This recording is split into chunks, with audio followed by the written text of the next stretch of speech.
ஆனைமுகனை தொழுதால் நவக்கிரகங்களும் மகிழும்.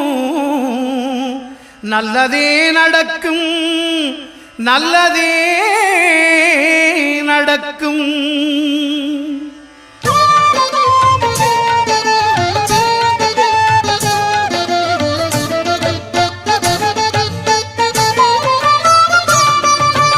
ஒன்பது கோளும் ஒன்றாய் காண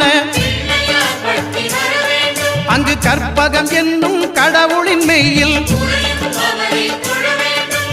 ஒன்பது கோளும் ஒன்றாய் காண அங்கு கற்பகம் என்னும் கடவுளின் மெய்யில் சூரியன் முதலாய் 9 கிரகமும் பலவித குணங்களை கொண்டிருக்கும். எங்கள் கற்பக தருவில் அவை வரும்போது ஒன்றாய் சேர்ந்து பலனளிக்கும்.